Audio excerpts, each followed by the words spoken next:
तूफानों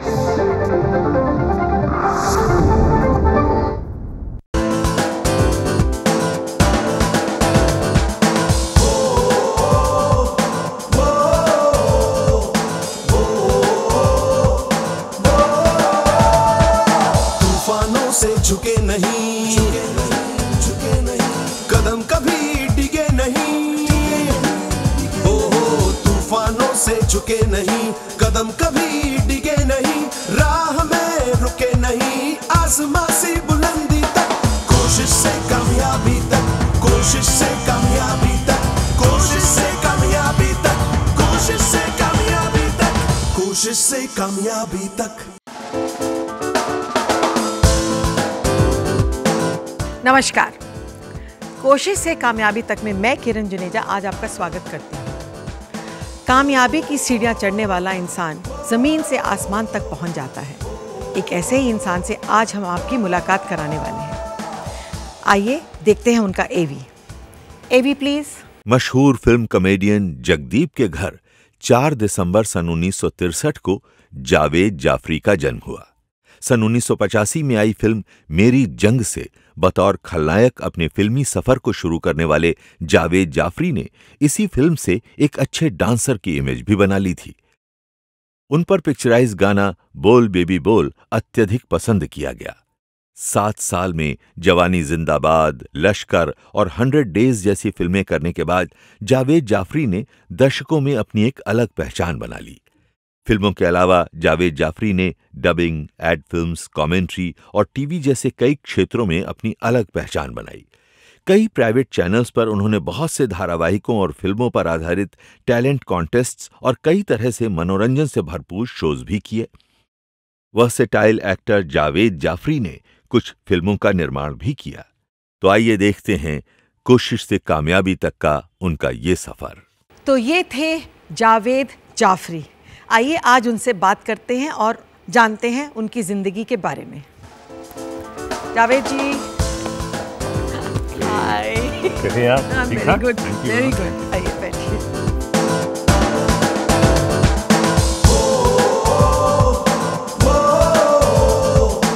बहुत मेहनत के बाद आप मिले हैं हमें, क्योंकि आप इतना ट्रैवल करते हैं और इतनी सारी चीज़ें करते हैं कि आप मुंबई में कई बार होते ही नहीं है। आप तो नई नवेली दुल्हन लग रही हैं। आपकी लग रहा है कि शादी का जोड़ा पहन के आ गई हैं आप। हाँ, मैं बहुत प्लीज मुझे एम्बैरस मत कीजिए। हाँ। अच्छा, आप तो पैदा ही फिल्म माहौल में हुए। आपके फादर जाने माने एक्टर जगदीप जी हैं, जिन्होंने बहुत अच्छे रोल किए। हमारी फिल्म शोले में भी एक रोल ऐसा ही किया था जिसमें आज तक उन्हें जाना जाता है सुरमा भोपाली के नाम से।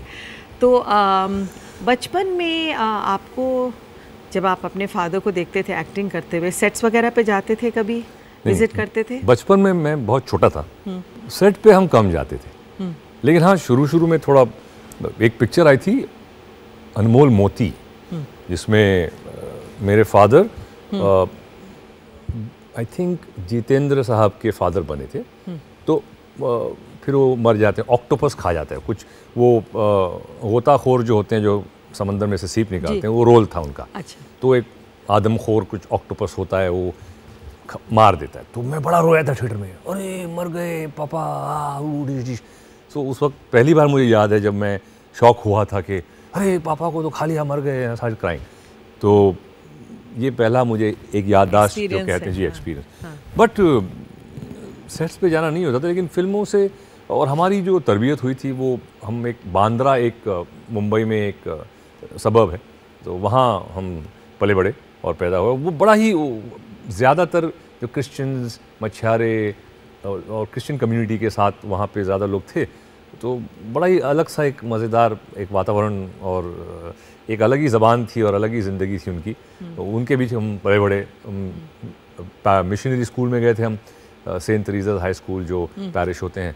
तो और ख़ूबसूरत बात ये थी कि एक ही बेंच पे एक लड़का जो चौल में या झोपड़े में रहता था और एक sky scraper high rise building में रहता था, और एक ही बेंच पे हम सब थे।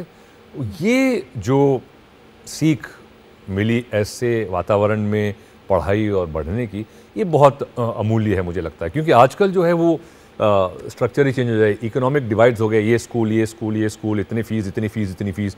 अब उस वक्त तो हम 5th स्टैंडर्ड में 5 रुपये, 6th स्टैंडर्ड में 6 रुपये, 7th में 7 रुपये, ऐसा था।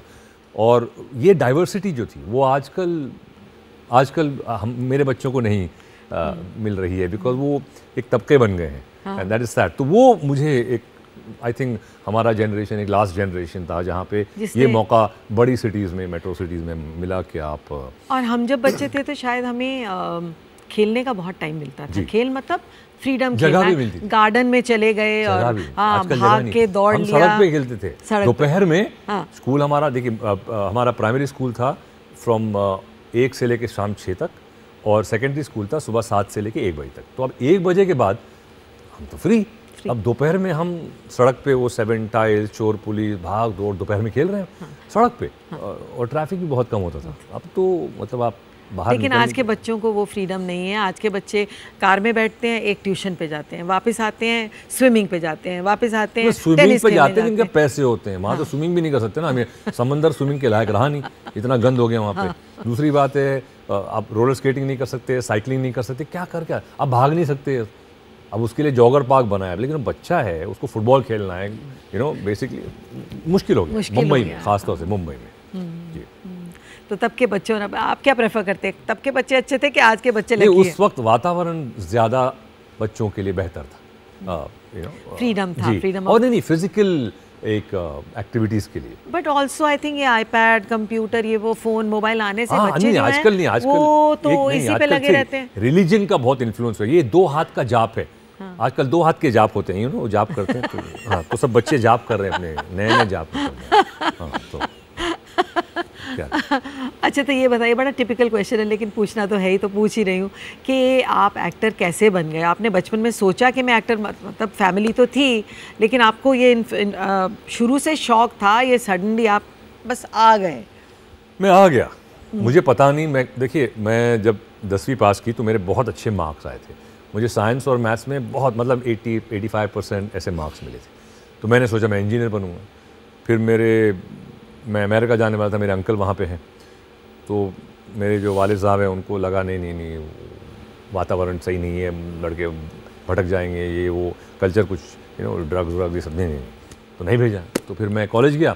अब कॉलेज में ऑब्वियसली एक थोड़ा ये था कि इंजीनियरिंग करनी थी। फिर मैं चला गया, 2 साल साइंस किया, फिर वहाँ पे एक्टिविटी शुरू हो गई, स्टेज वगैरह। 12th स्टैंडर्ड में स्टेट 50%। तो मैंने बोला छोड़ो आप। फिर मैंने कहा मैं डांस में डिग्री करता हूँ। तो वही पिताजी नहीं अमेरिका नहीं। तो फिर मैं आर्ट्स में शिफ्ट हो गया। फिर थोड़ा तो उस वक्त ये हुआ कि मैं हमेशा एंटरटेनर था। स्टेज पे कुछ ना कुछ होस्टिंग, मिमिक्री, फैशन शो का कोरियोग्राफी करना वगैरह। तो वो सब करते करते देन सडनली एक ऑफ़र आ गया। फिर मैं ऑल इंडिया डांस चैम्पियनशिप जीत गया। कोई पता नहीं था मुझे कि मैं क्या कर रहा हूँ, कहाँ जा रहा हूँ, पढ़ रहा हूँ। अब पता नहीं था कि ग्रेजुएशन के बाद क्या करूँगा। तो ये था कि मॉडलिंग वगैरह ये सब जो शोज़ थे वो एक अपनी खुद की पॉकेट मनी बनाने लगा, और ये शौक़ जो था वो एक तरीके से थोड़ा मोनेटाइज भी होने लगा था कि अपनी पॉकेट मनी खुद कर लें। उसके बाद when we moved in, suddenly एक ऑफ़र आया मुझे। किसी ने बोल दिया कि सुभाष घाई साहब जो हैं वो एक फ़िल्म बना रहे हैं, नए लड़के की तलाश है, डांसर होना चाहिए। अच्छा, मुझे कुछ इंटरेस्ट भी नहीं था। वो एक मेरी पहचान की लेडी थी, वो अब इस दुनिया में नहीं है। उन्होंने कहा यार तेरा जाके बोला कि तेरा DVD उस वक्त VHS टेप होते थे, दे दे। तो मैंने दे दिया उनको। अब फिर फ़ोन आया मुझे कुछ दिन बाद कि घाई साहब मिलना चाहते हैं। अब मैंने बोला भाई अब चला गया है तो चलो मिल लेते हैं।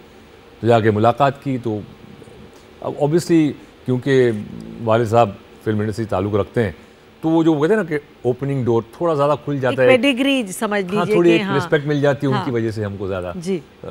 तो बोला ये वगैरह रोल सुनाया। तो मैंने फिर कहा कि सर एक दिन मुझे दीजिए। अच्छा, इतना बड़ा ऑफ़र, जब कुछ 100-150 लोग ऑलरेडी लगे हुए हैं पीछे कि ये रोल हमको मिल जाए, और फिर लड़का आके कह रहा है कि सर एक दिन दीजिए, सोच के बताता हूँ। तो ऑब्वियसली वो समझे कि ठीक है, शायद पापा से बात करनी है, तो ठीक है बात कर लो।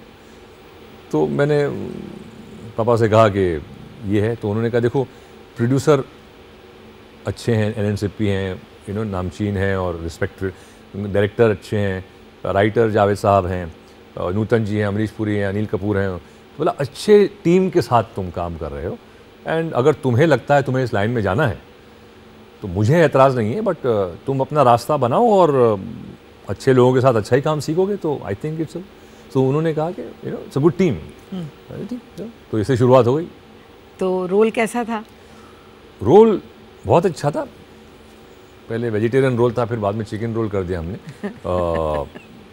लेकिन एक विलन का रोल था वो, और उस वक्त वो बहुत अनयूजुअल था, क्योंकि विलन उस ज़माने में आप भी जानती हैं कि विलन वॉज वेरी डिफाइंड, कि he has to look like a villain. तो वो पूरा जो घाई साहब ने सोचा नहीं मुझे विलन चाहिए, लेकिन वो बड़ा एक normal college boy, but he is a bad boy. Javed साहब ने बता के जैसे एक सांप होता है, वो बड़ा खूबसूरती से ये जो करता है और हिप्नोटाइज करता है, तो वो जो कैरेक्टर है वो एक सांप की तरह है बेसिकली। ही इज़ पॉइजनस, लेकिन वो जो मूव करता है तो ही लुक्स वेरी ग्रेसफुल। तो ये रोल है। तो अब उसमें एक डांस सीक्वेंस अलग था, फिर एक गाना बाकायदा था, रोमांटिक था, तो ये सारी चीज़ें थी, लेकिन at the end of the day he is a villain. तो उस फिल्म में तो चल गया और बहुत नाम हुआ, ऊपर वाले करम से लोगों ने सराहा, यू नो वगैरह। लेकिन एक प्रॉब्लम ये हो गया कि हिंदी फिल्म में डांस हीरो करता है, हाँ। और वो एक एसेट होता है हीरो के लिए कि नहीं डांस करता है। जैसे शमी कपूर साहब, मिथुन दा, जितेंद्र साहब, ये सारे लोग डांस की वजह से अपने मशहूर। तो मेरी जो जिस चीज़ में मैं माहिर था, जो मैं टॉप लेवल पे था, वो डांस था। एज अ विलन वो नहीं कर सकता, वो एक फिल्म में कर दिया आपने। तो अब पॉजिटिव में शिफ्ट होना मुश्किल ये थी कि भाई सुभाष घाई साहब ने विलन लिया इनको, तो लोगों की एक छाप लोग के भाई घाई साहब ने विलन लिया है, तो फिर वो भी वही सोच रहे हैं कि भाई विलन। फिर उससे मूव किया मैंने, कई रोल मुझे नहीं मैंने करे, मैंने कहा वो करूँगा तो मेरा एसेट जो मेरी स्ट्रेंथ है वही रह जाएगी। जी। तो फिर मैंने सातवें लश्कर की, but it was never a solo hero नहीं था, इट वॉज हमेशा 2 या 3 या 4। लश्कर में हम 4 थे, आदित्य पंचोली थे, सुमित सहगल थे, मैं, हेमंत बिरजे, देव साहब थे, लाल परी, आदित्य और मी, 100 डेज वगैरह। तो ये आया, बट सोलो लेवल पे सिर्फ एक ही फिल्म हुई थी, आई थिंक जजंतर मोहम्मद का। बट एनीवे मूवमेंट हुआ, इस तरह से आगे बढ़े हम।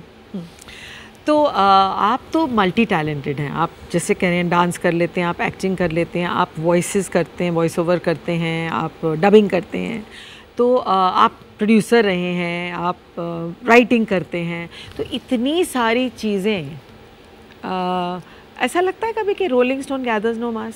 कभी ऐसा फीलिंग आती है?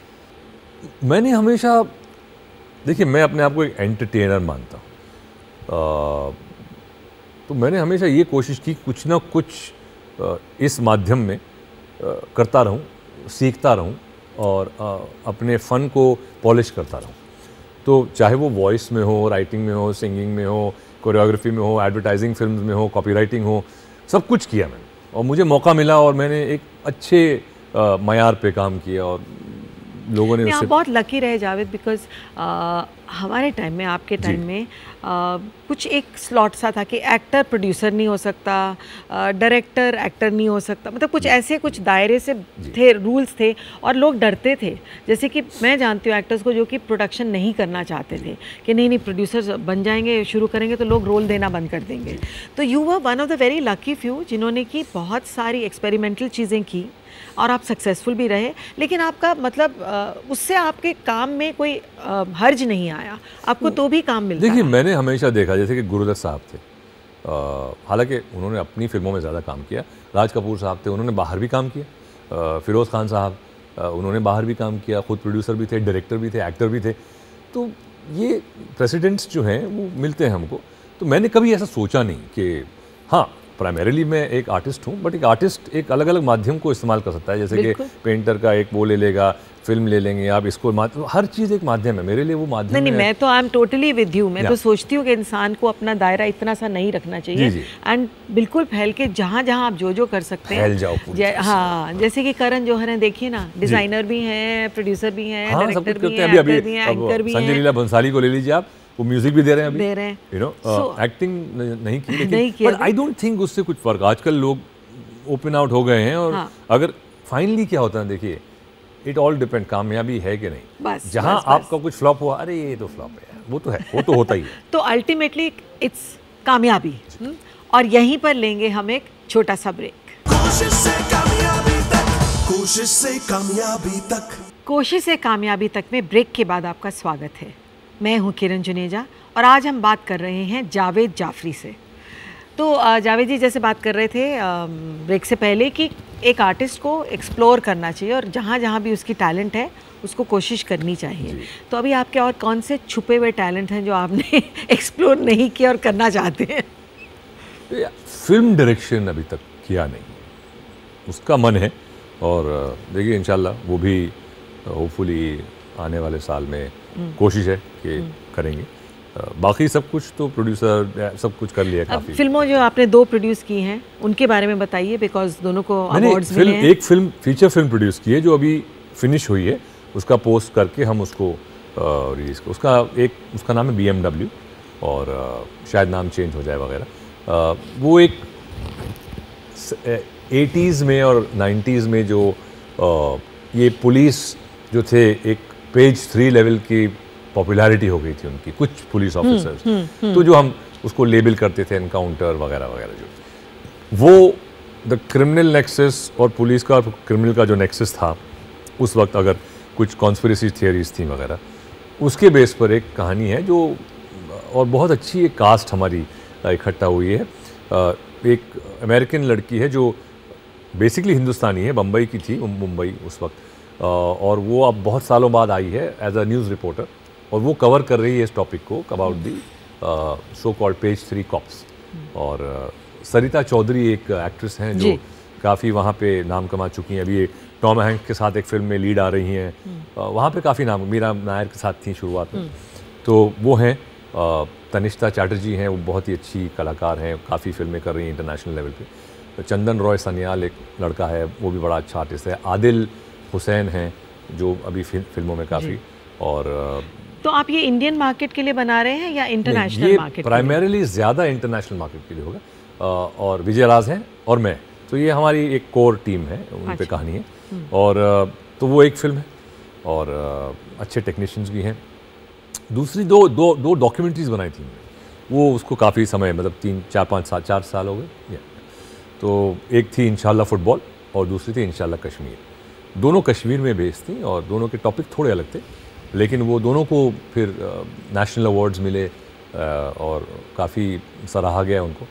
पैसे नहीं बनाए लेकिन डॉक्यूमेंट्रीज में पैसे नहीं बनते। लेकिन मैंने अपने जेब से लगाए थे, किसी से लिए नहीं। तो वो काफ़ी, जो भी मेरे लिए काफ़ी भारी रकम थी, लेकिन जो भी है देखते हैं क्या। बट एक चीज़ बनानी थी तो हमने एक बात कहनी थी तो कही, और इनिशियली थोड़ा वो बैन भी हो गया था उसका, फिर दे एक्सेप्टेड। तो ये फ़िलहाल किया है। अभी हम प्रोडक्शन में हैं, 1-2 फिल्में हैं, ज़्यादा अभी उनके बारे में बात नहीं कर सकता हूँ क्योंकि शुरू होने वाली है। I know, better not to talk. अच्छा, तो डबिंग का सिलसिला कैसे शुरू हुआ ये बताइए? ये शुरुआत में डिज्नी की कुछ मिकी माउस, तो मैंने कहा चलो करते हैं, मज़ा है। मिकी माउस बचपन में हम देखते थे। तो मिकी माउस की आवाज़ कैसे निकालते हैं बता दीजिए ना। Oh, Winnie, that was wonderful. They were everywhere. तो हिंदी में करना पड़ता है, हर जगह थे, यहाँ थे, वहाँ थे। तो मिकी माउस की आवाज़ जो आई एंजॉयड इट। गूफी भी था वहाँ पे। सो 2 की थी, फिर शेर खान की थी मैंने। वो अभी आवाज़ थोड़ी मेरी सही नहीं है। शेर खान के लिए क्या सुबह तो इतनी सॉलिड आवाज़ थी। जी हाँ, तो वो निकलती है, लेकिन वो अभी फ़िलहाल मेरी आवाज़ ज़रा वो घिसी हुई है। तो शेर खान किया। फिर एक डॉन करनाश कैरेक्टर था, वो बड़ा मज़े का था, टेल स्पिन में। My name is Don Karnash. वो एक बड़ा पागल सा कैरेक्टर था, तो वो किया।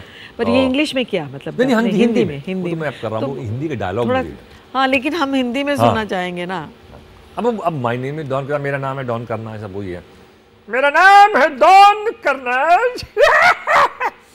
और वो कुछ अजीब अजीब लाइनें बोलता था, मुझे लाइन याद नहीं, हम 10-12 साल हो गए उसको करके। उसके बाद फिर एक शो आता था तकेशीज़ कासल, वो बड़ा मशहूर हुआ। वो जापानीज गेम शो था, बड़े पागलपंती उसमें भरी होती थी, लोग अजीब अजीब हरकतें करते थे, तो उसमें मेरी कमेंट्री होती थी। अब वो कमेंट्री जो भी देखते थे हम, वो उस पर करते, तो उसको मैं वो इतनी मतलब लोकप्रिय हो गई, बच्चों में ही नहीं बड़ों में भी। मतलब एक मुझे याद है इंस्टेंस, एक बार मैं कहीं था और बिपाशा बासु भी थी, तो उनके साथ उनके एक दोस्त थे, तो उन्होंने कहा बिपाशा तुमको पता है वो जो तुम रात को शो देखती हो? बोले हाँ तकेशी आई लव इट। बोले जावेद डब करता है? बोले अरे यू डब इट, मुझे इतना अच्छा लगता है वगैरह। तो मतलब वो एडल्ट फॉलोइंग में बात कर रहा हूँ कि भाई यू नो रात को चलता था वो कभी लेट नाइट्स, तो वो एक उसको सराहा गया काफ़ी, वो अब तक चल रहा है, रिपीट कर रहे हैं, हमको कुछ फ़ायदा नहीं होता, हमको एक बार के पैसे दे दिए और फिर 15 साल तक चल रहा है। हाँ, फिर उसके बाद एक उसी का एक वर्जन था डिज्नी में, निंजा वॉरियर्स, तो वो फिर अभी भी चल रहा है। जी तो वो किया। अब वो डबिंग पैसों के लिए सिर्फ नहीं, अच्छा मैंने एक फिल्म आई थी जंगल बुक 2, तो उसकी हिंदी की जो डबिंग की स्क्रिप्ट होती है वो मैंने लिखी। वो आपने लिखी? जी। मेरे साथ एक हमारे साथी थे बाबा खान, और मैंने मिलकर लिखी और उसमें डबिंग भी की मैंने। शेर खान और एक बंदर का किया, मेरे वालिद साहब को मैंने वो एक बंदर नहीं वो क्या था वल्चर उसका, तो उसमें मैंने एक्सेंट दे दिए थे, बिकॉज पहली बार क्योंकि जो डबिंग करते थे वो न्यूट्रल करते थे। मैंने कहा यार अब फॉरेन में है फॉर एग्जांपल, तो वो कोई इंग्लिश है, कोई स्कॉटिश है, कोई इटालियन है, तो ऐसे कैरेक्टर्स होते थे। तो मैंने कहा कैरेक्टर्स क्यों नहीं थे, जंगल है, तो मैंने वो वल्चर्स को दिल्ली वाला बना दिया। अभी इससे कहाँ बोल ले भाई, अभी शेर खान इधर को देख ले भाई तू, तो वो एक जो टोनैलिटी आती हिंदुस्तान के लिए, यू नो कि भाई आप नॉर्मल है, हाँ शेर खान तुम कहाँ जा रहे हो, इट साउंड सो बोरिंग, भाई शेर खान इधर को देख ले भाई कहाँ, तो वो फर्क पड़ जाता है। तो वो उसकी स्क्रिप्टें हमने उसको की। फिर एक द इनक्रेडिबल्स आई थी जिसमें शाहरुख उन्होंने डबिंग की थी फर्स्ट टाइम एनिमेशन इनक्रेडिबल्स, तो उसमें मैंने स्क्रिप्ट लिखी बाबा खान के साथ, और फिर डबिंग की थी सन की मान, एक जो उसका विलेन था, तो वो भी काफ़ी चला था एक हद तक। शाहरुख के बेटे थे आर्यन, उस वक्त बहुत छोटे, उन्होंने डबिंग की थी वो डैश की, तो इनके रक्षंदा खान थी, बिंदु थे, तो ये दो एक अलग किस्म के एक्सपेरिमेंट। गाना लिखा, एडवर्टाइजिंग में भी काफ़ी कुछ, जो मैगी के जो आते थे hot and sweet tomato chilli sauce, वो आप तो उसके जो स्क्रिप्ट्स होते थे वो मैं डायलॉग्स लिखता था उसका। पंकज और हमने की थे काफ़ी, फिर उसके बाद में पंकज चले गए थे और फिर एक दूसरे को ये आ गए थे, तो आई थिंक इट वाज बहुत मज़ेदार एक करियर स्पैन रहा है, बहुत कुछ करने का मौका मिला। आई वाज लकी कि इतनी सारी चीज़ें करने का मौका मिला मुझे। जी अच्छा, एज अ डांसर आपका सबसे ज़्यादा पॉपुलर गाना कौन सा हुआ? देखिए पॉपुलर फ्रॉम मेरी जंग, बोल बेबी बोल, रॉक एंड रोल, फिर एक था वो फिर आएगी में एक गाना था पहला पहला प्यार है जानम तेरे लिए, फिर जवानी जिंदाबाद एक फिल्म थी आमिर के साथ में, तो वो टाइटल। तो जब आप शोज़ पे जाते हैं, आप परफॉर्म करते पहले हैं, अभी तो नहीं ना, तो अभी उसके बाद लास्ट में, क्योंकि डांस कराते ही नहीं मुझे, अभी तो बंद कर दिया। हाँ लास्ट हमने क्या किया था डांस सलाम नहीं, नॉट सलाम नमस्ते, तारारंपम सैफ के साथ, तो उसमें एक गाना था चिका चीका चीका दैट्स माय चीका, उसमें एक थोड़ा सा हिस्सा था। उसके बाद फिल्मों में डांस नहीं था, फिर वो विलन वगैरह मौका नहीं आया। फिर मिस गाना करते हैं? जी मिस करते हैं? हाँ मौका मिलेगा तो बिल्कुल करेंगे, मिस तो करता हूँ, लेकिन अब वो किसी वजह से मौका हुआ नहीं। लेकिन अच्छा ये बताएं, आप अपने पर्सनल शोज़ भी करते रहते हैं? थोड़े, आई मीन होस्ट करता हूँ, एंकरिंग करता हूँ, कॉर्पोरेट शोज होते हैं वगैरह। सो अब मैं कुछ बना रहा हूँ अपना खुद का नया, नया कुछ करने की कोशिश, री इन्वेंटिंग कुछ, जो एक शब्द है अंग्रेजी में, उसको हिंदी में पता नहीं क्या कहते हैं, तो वो कुछ कोशिश हम कर रहे हैं। जी मैंने सुना है कि आप अपने फादर की कॉपी बहुत अच्छी करते हैं। अरे कॉपी पे तो लिखते हैं, हाँ ठीक है, हाँ नहीं कॉपी तो कुछ थोड़ा सा डायलॉग हो जा रहा है जो आपके फादर की पॉपुलर। देखिए उनकी एक जो अंदाज था उनका, जो जैसे कि आपकी ही फिल्म थी वो शोले में, जो सूरमा भोपाली का कैरेक्टर, देखो मेरा नाम भी सूरमा भोपाली, ये है थोड़ी है 2 मिनट में अंदर करवा देती, मगर हमारी यहाँ क्या जरूरत खल। तो ये एक टोन उनका उस फिल्म में बहुत अच्छा सराहा गया, लोगों ने पसंद भी किया, और इतना अच्छा लिखा हुआ था जी। सलीम जावेद दोनों साथ, उन्होंने इतनी अच्छी स्क्रिप्ट लिखी थी, और एक ये टोन था। फिर एक उनका एक अलग जो था वो के अरे काली पीली लाल नीली देख के हो गई चंडी दी, अरे कहाँ जा रहा है, अरे मेरा नाम। तो एक वो उनका एक ये टोन अलग था जो लोगों ने पसंद किया था, वो अरे खंबा उखाड़ के। तो एक वो राइमिंग का एक उनका एक स्टाइल था जो उन्होंने बनाया अपना। और एक्चुअली ये नहीं क्योंकि मैं कह रहा हूँ क्योंकि वो मेरे वालिद हैं, बट क्रिटिकली भी अगर मैं एनालाइज करता हूँ, is one of very very fine actor, very fine actor. और बचपन का भी हमने काम देखा है, इतना रियल एक्टिंग की है गुरुदत्त साहब के साथ आर पार, बिमल रॉय साहब के साथ 2 बीघा ज़मीन, इतनी फिल्में की हैं। संतोषी साहब जो इनके वालिद साहब थे, हीरो भी आए। तो इतना रेंज इमोशनल, मतलब यूँ ही कैन, मतलब मैंने बहुत कम लोगों को देखा है बड़े बड़े एक्टरों को, वो पूरे सीन में जाते हैं, नहीं आप आवाज़ मत करो, इमोशनल सीन है, एक्टर मूड में है वगैरह। ये कुछ नहीं, ही वॉज मेकिंग अ छोटी फिल्म बनाई थी उन्होंने सूरमा भोपाली नाम से। हाँ। तो मुझे एक सीक्वेंस याद है, मैं हमेशा इसको मैं कोट करता हूँ। एक दिवाली का सीन था कि ये हम सुनना चाहेंगे, लेकिन यहाँ पर लेना पड़ेगा हमें एक छोटा सा ब्रेक। कोशिश से कामयाबी तक, कोशिश से कामयाबी तक, कोशिश से कामयाबी तक में ब्रेक के बाद आपका स्वागत है। मैं हूँ किरण जुनेजा और आज हम बात कर रहे हैं जावेद जाफरी से।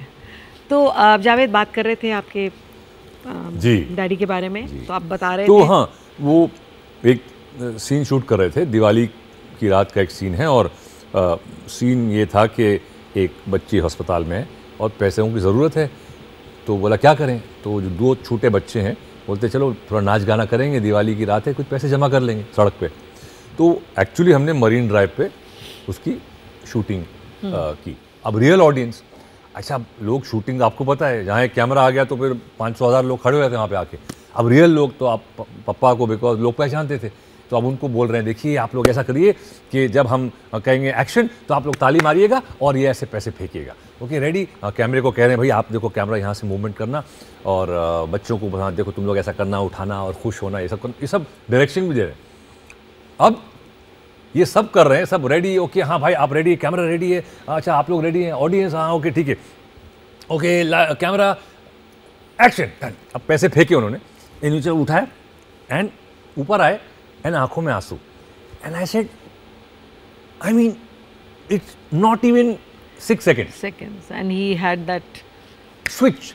नहीं होता, मैंने एक्टरों को देखा, मैं कहा ना नहीं मूड में पूरा कंसंट्रेशन फोकस, इमोशनल सीन है, फिर भी आंसू ने, ये तो 6 सेकंड में आंसू निकाल के आया। मैंने बोला यार ये तो this is amazing, because as an actor आप you are switching, you know, आप ये भी देख रहे हैं कैमरा कहाँ है, ऑडियंस को भी इंस्ट्रक्शन दे रहे हैं, बच्चों को इंस्ट्रक्शन दे रहे हैं, एंड सडनली आप जैसे कैमरा ऑन हुआ आप एक्टर बन गए, एंड 6 सेकंड में एक्टर बन के यू स्टार्टेड योर इमोशन। मैंने बोला यार दिस इज अमेजिंग, ये मैंने बहुत कम एक्टरों को देखा ये करते हुए, मतलब वेरी रेयर। फादर को काफ़ी अवार्ड्स भी मिले ना जी, तो अप्रिसिएशन मिला, लेकिन ये बताइए कि आप अवार्ड को या अप्रिसिएशन को कितनी अहमियत देते हैं? देखिए ये एक चीज़ मेरे वालिद साहब ने मुझसे कही कि अवार्ड ऑडियंस देती है, जो उनका प्यार और वो जो तारीफ़ आपकी करती हैं, को वो जो पैसे देते हैं 2 रुपये या 5 रुपये, जो उस वक्त बोलते थे कि 5 रुपये का टिकट, 10 रुपये का टिकट, आजकल तो 200 रुपये का हो गया, कि 600 रुपये हाँ, बिकॉज वो तो क्रिटिसाइज करेगा, बकवास है, सीधा बोल देगा, you know, he doesn't care, because he is saying मैं तो पैसे दे रहा हूँ, आप ये क्या बकवास फिल्म बनाई आपने, क्या एक्टिंग की आपने। तो वो जो तारीफ़ करता है तो वो उनको लगता है कि वो तारीफ़ सबसे बड़ी होती है। हाँ, आपके जो फ्रेटर्निटी होती है इंडस्ट्री के लोग अगर सही मायने में एक सही तरीके का अवार्ड, आजकल तो पता नहीं बहुत सारे अवार्ड हो गए, जैसे अमेरिका में एक अवार्ड है एकेडमी, अब पूरी अमेरिकन ऑडियंसेस बोलते हैं ये एकेडमी है, ये एकेडमी के लोग जो है इंडस्ट्री के लोग हैं और इंडस्ट्री के जो सीनियर नामचीन और वहाँ तो सब जाते हैं, उनको अवार्ड मिले या ना मिले, इनवाइट किए जाते हैं, तो एक प्रेस्टिजियस बात होती है कि हम जाएंगे। चक्कर हो, यहाँ पे आप खुद देखें ना, कुछ करीबन 8-10 तो अवार्ड होंगे। हाँ, तो अब वो मायने उसके एक वजन कम हो जाता है कि भाई एक अवार्ड है जो इंडस्ट्री देती है अपने इंडस्ट्री के लोगों को, एकेडमी, उसमें गवर्नमेंट इन्वॉल्व नहीं है। हमारे यहाँ नेशनल अवार्ड है, हालांकि नेशनल अवार्ड में जो लोग कमेटी में होते हैं वो इंडस्ट्री के लोग होते हैं, अलग अलग मलयालम फिल्म इंडस्ट्री, जो फिल्म इंडस्ट्री है, तो that is got a credibility because film industry के लोग अवार्ड देते हैं। लेकिन अब पता नहीं कुछ क्रेडिबिलिटी कम हो गई है किसी वजह से। और पॉपुलर अवार्ड, एक नाम दे दिया पॉपुलर अवार्ड। अब पॉपुलर में किसी को भी अब मतलब सबको सेटिस्फाई हैप्पी कर देते हैं, इसको भी दे दिया उसको भी दे दिया, सब जी वो बैलेंसिंग हो जाती है। और ये मतलब क्या है कि सिर्फ बड़ी फिल्मों को अवार्ड मिलते हैं, तो मतलब ये फिर डिस्क्रिमिनेशन कि भाई छोटी फिल्म में बहुत अच्छा किसी ने काम किया है लेकिन उसको बेस्ट एक्टर के लिए नॉमिनेट नहीं होता है, क्योंकि सिर्फ बड़ी पॉपुलर फिल्में हैं वो नॉमिनेट होती हैं, तो वो जो दूसरे एक्टर हैं उनको तो मौका ही नहीं मिल रहा है आने का। तो आई फील ये थोड़ा कुछ सिस्टम है प्रॉब्लम। बट अवार्ड्स ठीक है, एट सम पॉइंट एक रिस्पेक्ट मिल रही है आपको, तो हम सराहते हैं। मैंने भी ये सीखा है। बट ऑडियंस का अवार्ड जो डायरेक्ट आपको मिलता है, और आई थिंक दैट इज़ सबसे बड़ा अवार्ड वही होता है जो आपको आपकी, और अगर आपके कुछ आपके पीयर्स लाइक फॉर एग्जांपल मुझे जिनको मैं रिस्पेक्ट करता हूँ, जैसे अमित जी हो गए, कमला हसन साहब हैं, नसीर भाई हैं, मुझे कहेंगे कि जावेद बहुत अच्छा, मैंने देखा बहुत अच्छा किया, that for me is an award, you know. तो I look at it that way. I mean if I get it, thank you very much, but उसके लिए हम काम नहीं करते हैं। काम हम ऑडियंस के लिए करते हैं, क्योंकि हमारा अल्टीमेट है उनको एंटरटेन करना और उनकी चाहत पाना। जी अच्छा, आपने पॉलिटिक्स भी ज्वाइन की इलेक्शंस के टाइम, पॉलिटिक्स में कैसे चले गए आप? देखिए एक्चुअली मैं काफ़ी परेशान कभी होता हूँ कि मेरे मुल्क में क्या हो रहा है पॉलिटिकली, सोशली। तो ये बिफोर पॉलिटिक्स था, मुझे हमेशा ये फिक्र रहती है कि क्या हो रहा है यार, मतलब कुछ भी सिस्टम क्या हो रहा है, गवर्नेंस क्या हो रहा है, यू नो। मेरा भारत महान सब कह रहे हैं, महान तो कुछ रहा नहीं, यू नो। डाउरी डेथ्स हो रही हैं, क्लास डिस्टिंक्शन हो रहा है, लोअर कास्ट हायर कास्ट हो रहा है, ऑनर किलिंग्स हो रही हैं, सारी चीज़ें हो रही हैं आपकी एज अ सोशल में। तो महान in what way I am calling it महान? जुडिशियल प्रॉब्लम है, जस्टिस नहीं मिल रहा है लोगों को, सालों तक बैठे हुए हैं। सो मैंने उस पर गाना भी लिखा था कि मेरा भारत है महान। This is before the election, before I came. आप हमें सुनाएंगे ना? हाँ, उसका मैं आपको एक हिस्सा सुना। उसमें बेसिक यही क्वेश्चन था कि उसका स्टार्ट ऐसे होता है कि मेरा एक कैरेक्टर था वो सलाम नमस्ते का, आई don't the trust the Indians. तो उसमें स्टार्ट करता है कि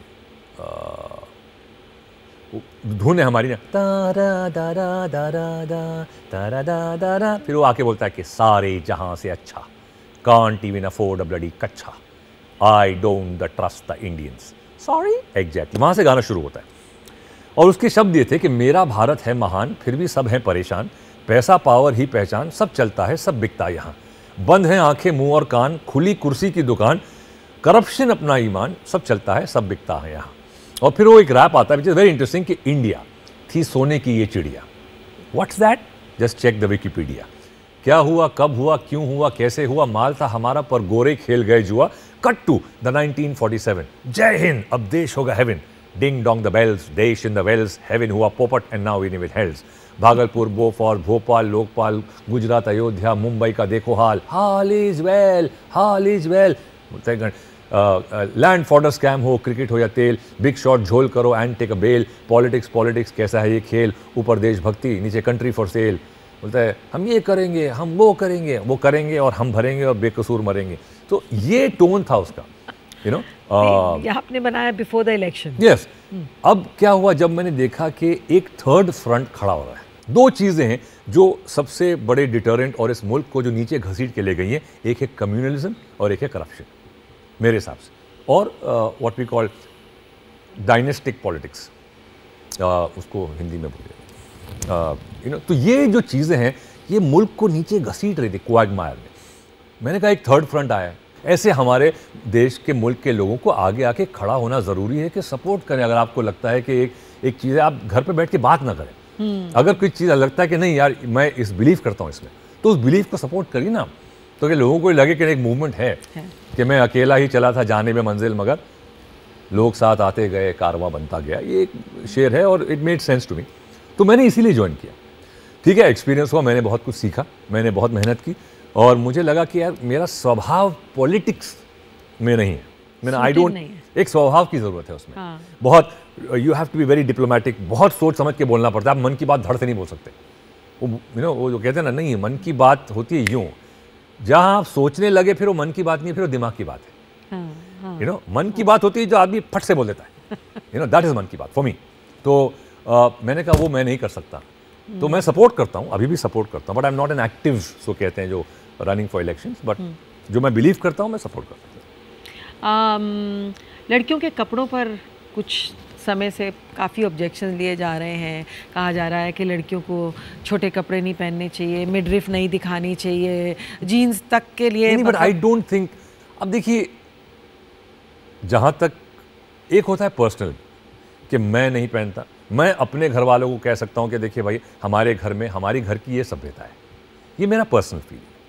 अगर कोई पहनना चाहे आप पहनिए, I have nothing to do with it. अगर आपको ऐसा लगता है कि नहीं पहनना चाहिए वगैरह, तो ठीक है, आप अपनी राय रखिए, और अगर आपको लगता है एक पिटिशन निकालना चाहिए, यू प्रपोज इट।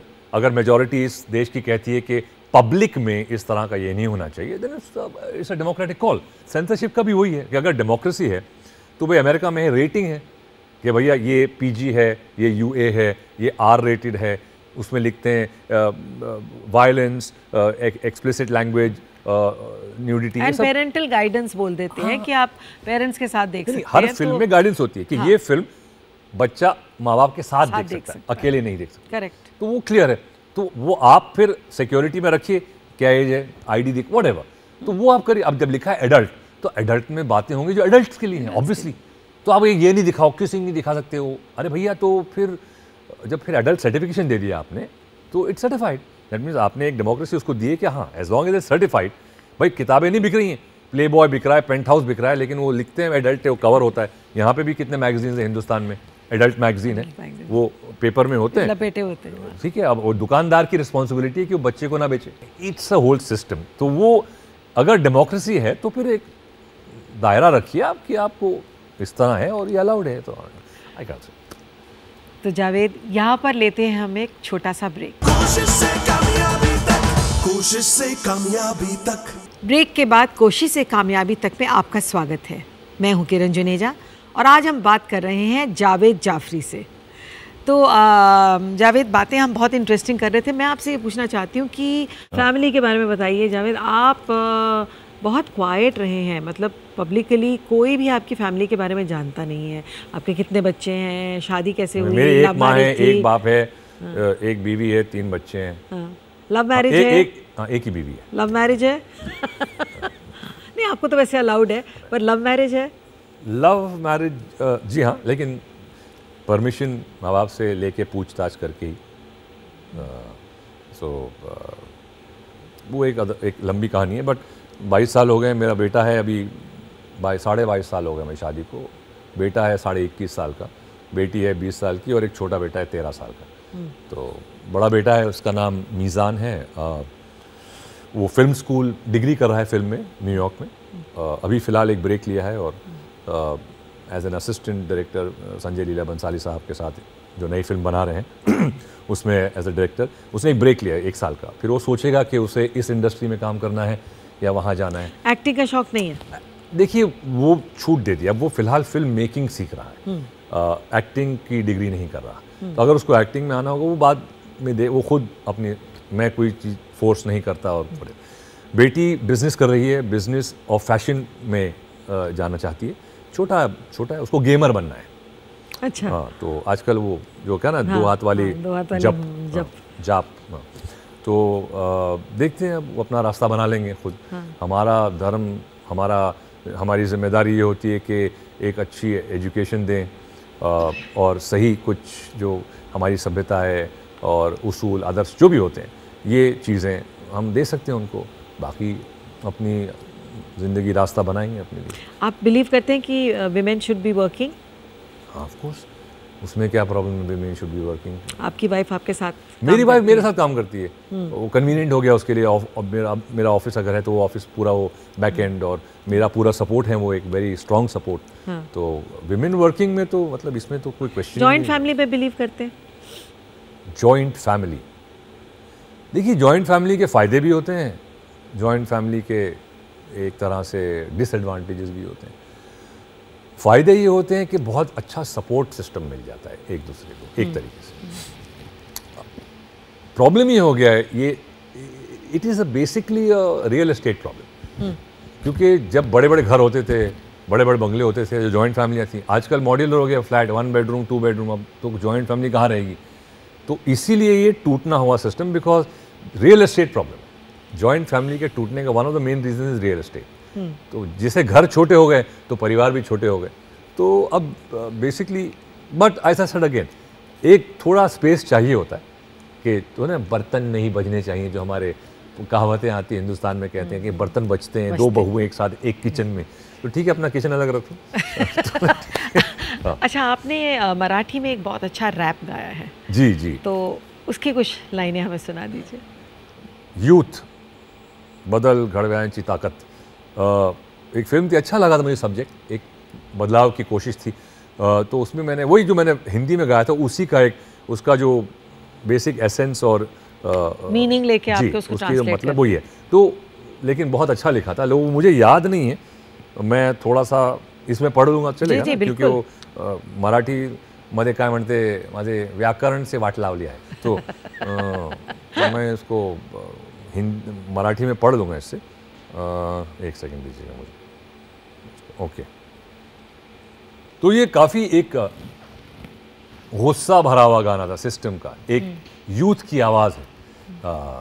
तो उसमें शुरुआत ऐसी होती है कि welcome to the great Indian election tamasha, election पुरती आशा नंतर सारीच निराशा, निवडून आल्यावर तुम्ही कुठे गायब होता, चरबी चढ गई क्या, डोक्यात गेली सत्ता, साला करप्शन घोटाळे आणि स्कॅम्स हे बेफाम, 60 वर्ष झाली तरी देश अजूनही गुलाम, गंगेच्या या देशात मिळत नाही पाणी, अरे टहाणलेल्या जीवाची कशी ही आणीबाणी, हे नेते साली देतात कसे खोटे आश्वासन, घंटा हे भाषण सवय बोल बच्चन, सत्तेच्या माजोरड्या आता संपव गप्पा गोष्टी, दादा जनतेचा आक्रोश जिरवेल आता तुझी मस्ती, goes ahead. It's a very fast kind of rap. तो उसका एक हिस्सा होगा तो शायद हम दिखा देंगे, कोशिश होती है। बट मैंने कोशिश यही की है कि अगर कुछ बोला जाए तो उसमें कुछ वज़न होना चाहिए। मस्ती मजाक एक तरफ है, और कभी कभी एक ऐसी ज़बान भी होनी चाहिए जो एक आवाज़ हो, जो लोग कहना चाहते हैं, एक माध्यम बने।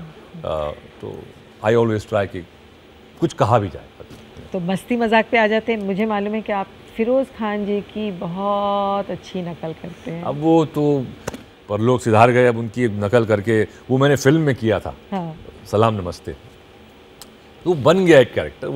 देखिए मैं क्या करता हूँ ना, मैंने ज़िंदगी में जो मैं ट्रेनों में सफ़र किया, मुंबई की ट्रेनों में, तो बड़े बड़े कैरेक्टर्स दिखते हैं, लोग कैसे चलते हैं, कैसे बोलते हैं, उनकी आवाज़ कैसी होती है। तो वो एक डेटा बैंक में, जैसे हम कंप्यूटर में डालते हैं ना, तो वो मेरे डेटा बैंक में जो भी मेरे ज़िंदगी के एक्सपीरियंस हैं, लोगों को देखना, तो ऑब्जर्वेशन जो है, तो मैं क्या करता हूँ जब मैं कोई कैरेक्टर प्ले करता हूँ, तो मैं बोलता हूँ अच्छा देखो ये इसके चाल ऐसी करते हैं, इसकी आवाज़ करते हैं, कपड़े कुछ ऐसा करके मिक्स करके मैं, जैसे धमाल, अब धमाल में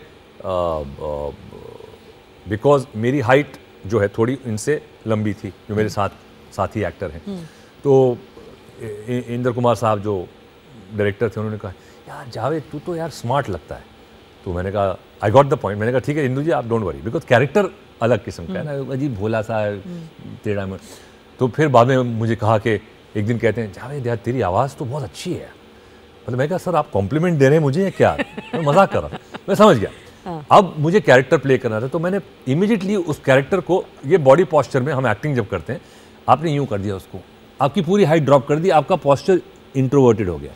फिर आवाज़ उसकी मैंने बदल दी, वाह आदि यू आर सो स्मार्ट, उसको थोड़ा लिस्ट कर दिया मैंने, तो एक वीक कैरेक्टर हो गया, यू नो। तो जस्ट उसके चलने का स्टाइल, वाह दिस इज, तो mamma will be so proud of you, तो ये एक कैरेक्टर बन गया। अब जैसा वो था, वो एक बड़ा ही अपने आप को समझता है फन्ने खां, जो सलाम नमस्ते में था। तो हमने कहा वो पहुंच गया ऑस्ट्रेलिया, अपने आप को क्रोकोडाइल डंडी वहाँ का एक फिल्म का एक कैरेक्टर था, ब्लॉन्ड बाल वाल कर लिए, एक लड़की गोरी चिट्टी रख दी है, वो छोटी सी शॉर्ट्स पहन के ब्लॉन्ड बाल वाली, और अपने आप को वो ब्लॉन्ड अंग्रेज समझता है।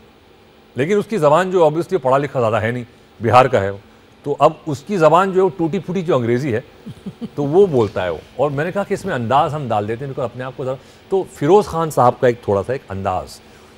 देखिए ये क्या होता है एज एन एक्टर, जैसे कार्टूनिस्ट होते हैं, तो कार्टूनिस्ट क्या होते हैं, आपकी कोई अदा, जैसे कि आपकी नाक थोड़ी ऐसी है तो वो नाक को थोड़ा और लंबा कर देगा, आपकी आंखें थोड़ी एग्जैजरेट कर देते हैं, हाँ थोड़ा एग्जैजरेट करते हैं, तो वो कैरिकेचर हम जो कहते हैं। तो वैसे ही एक्टर्स में, तो वो लेके थोड़ा कैरिकेचर लाउड कर दिया मैंने, तो उसमें वही था, गॉड्स द मॉर्निंग्स, कहाँ जा रही हो? तो वो कहती है good morning, I the likes, सही अंग्रेजी बोल रही हो, when in the Rome do the Romans. वो अजीब अजीब अंग्रेजी तोड़ फोड़ के बोलता था कि 2 तरह के हिंदुस्तानी होते हैं, एक जिन्हें तुम बर्दाश्त नहीं कर सकते, दूसरे जिन पे तुम भरोसा नहीं कर सकते।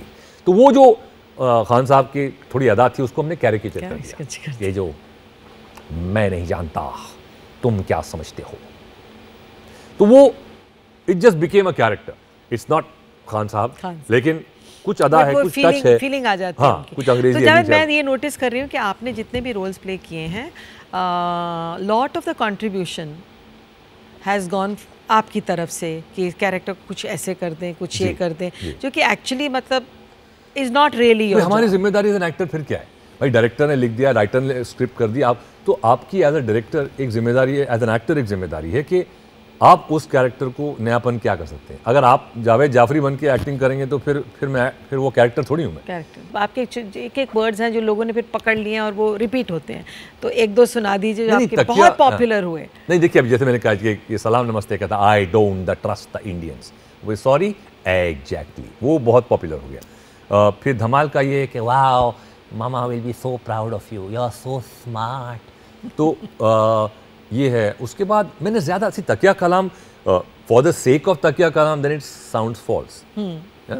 तो जैसे कि आपके शोले में था, हमारे वालिद साहब का था कि ये से तो वो जो एक तकिया कलाम बन गया कि ये से बातें करो, ये से पिए से, तो वो एक बन गया उनका एक, but it was not forced, you know, हम अंग्रेजों के ज़माने के वो एक बन, but it went with the character, forced नहीं लगता। ओके, टाइम अब ख़त्म होने वाला है, बहुत सारी बातें रह गई थी, लेकिन एक छोटा सा राउंड है रैपिड फायर का। मैं आपसे कुछ सवाल पूछूंगी और एक लाइन में आप फट करके जवाब दे दीजिए। जी। अगर आप प्रधानमंत्री बन जाएं तो क्या करेंगे?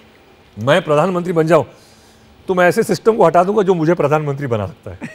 हाँ। आपकी कोई ऐसी बात जो लोग नहीं जानते? बहुत सी चीज़ें हैं, एक तो बता दीजिए ना जो लोग नहीं जानते। एक्चुअली मैं खुली किताब हूँ, मेरे बारे में लोग बहुत कुछ जानते हैं, मैं कुछ छुपा नहीं हूँ। कोई ऐसा सपना जो आप पूरा करना चाहते हैं? ज़्यादा देखिए, सपने मैं कोशिश ये करता हूँ कि वो सपने देखूँ जो जाग के देखे जाते हैं, नॉट वो जो सो के देखे जाते हैं। बट हाँ, कुछ अगर कंट्रीब्यूट कर सकें इस सोसाइटी को, ह्यूमैनिटी के लिए कुछ अगर हम अपने जो भी अपने हाथ में कुछ चेंज ला सकें, कुछ फ़ायदा कर सकें, तो मेरे लिए एक बहुत बड़ी बात होगी। कुछ बदलाव कर सका मैं। ज़िंदगी में किसी बात के लिए अफसोस? कुछ जो गलतियां हमने की हैं, अगर हम पीछे देखते हैं तो अफसोस होता है कि वो नहीं करनी चाहिए थी, लेकिन उस पर फिर हम बैठ के रोते तो नहीं। हाँ भाई ये क्यों कर दिया, ऐसा हो गया, आगे बढ़िए और कोशिश ये करनी चाहिए कि वो फिर ना करें वो गलतियाँ। जी। बॉलीवुड का आपका फेवरेट मेल आर्टिस्ट? मैंने अभी मेंशन किया, बॉलीवुड नहीं है बट हिंदी फिल्म इंडस्ट्री में कमल हासन साहब हैं, वो उनको मैं बहुत लाइक करता हूँ। महीने में कितने दिन शूटिंग करना पसंद करेंगे? अच्छा, पसंद करेंगे, मैं चाहता हूँ आइडियली वो जो 2 दिन छुट्टी मिल जाती है सैटरडे संडे, वो एक अच्छी पॉलिसी, 5 दिन काम करो, 2 दिन परिवार के साथ रखो, बट 1 दिन मिल जाए तो भी ठीक है, बट इतना वो तो ज़रूरी है, 1 दिन तो लाजिम है। ओके, फेवरेट क्विजीन क्या है आपकी? कौन सा खाना पसंद करते हैं? खाना मैं ज़्यादा यूरोपियन कॉन्टिनेंटल खाना मुझे पसंद नहीं आता, बिकॉज बहुत ब्लैंड होता है। मुझे थोड़ा अपना, हाँ, लेकिन मुझे चाइनीज़ चल जाता है, बट इंडियन में मतलब मैं कभी कभी बहुत जो खड़ा मसाला होता है ना, मुझे खड़े मसाले पसंद, जैसे अदरक, प्याज, हाँ, फ्रेश मसाले में दाल बना के, दाल चावल अचार, यू नो, ये भी बड़े मज़े की चीज़, ऑमलेट खा लेता हूँ, मतलब मैं सिंपल खाना, आई एम ओके। सिंपल खाना आपको अच्छा लगता है। अच्छा, एंकरिंग ज़्यादा पसंद है या एक्टिंग? नहीं, एक्टिंग तो बहुत है, एंकरिंग से आप कंपेयर ही नहीं कर सकते हैं, बिकॉज एक्टिंग का एक मयार ही अलग होता है। Anchoring is simple, you know, acting complex, एक बहुत ही कॉम्प्लिकेटेड, तो ऑब्वियसली एक्टिंग। एंकरिंग जब लाइव होती है ना तो फ़र्क पड़ता है, इट्स गुड। हैप्पीनेस की एक शब्द में परिभाषा क्या होगी? अब वो उसका वर्ड मैं कहूँगा एक्सेप्टेंस। अब उसको एक्सेप्टेंस को हिंदी में क्या कहेंगे? जो ऊपर वाले ने आपको दिया है उसका शुक्र करना। अगर उसमें हैप्पीनेस मेरे लिए उसका, अगर अब उसका शब्द एक नहीं मिल रहा कि जो ऊपर वाले ने दिया उसका शुक्र करना। क्या है कि आपको कुछ ज़्यादा इंटेलिजेंट ये लोग समझते हैं, तो बड़े इंटेलिजेंट सवाल आपसे पूछे। मैं क्या करूँ, परिभाषा आप हैं भी कुछ। हाँ, परिभाषा, कोई परी मिल गई ज़िंदगी में तो ठीक है, उसकी भाषा सुन लेंगे हम, ठीक है। एक मिली थी। अच्छा जावेद जी, आप यहाँ आ जाइए प्लीज़। अच्छा। एक हमारे शो के बारे में कुछ लाइनें आपकी तरफ से और ऑटोग्राफ। यार आप लोगों को बुलाती हैं, चाय तक नहीं पूछती हैं, ये गलत। चाय अभी वैन में आप मेकअप जब नहीं ये रॉन्ग, आप इतना सोफे पे बिठा देती हैं, चाय वाय पिला। और ब्रेक भी छोटी छोटी लेती हैं। हाँ, ब्रेक भी छोटी लेती हैं, बड़ी ब्रेक लिया कीजिए ना, मतलब कि विज्ञापन भी ज़्यादा है, पैसे भी कमाएं आप लोग। हाँ।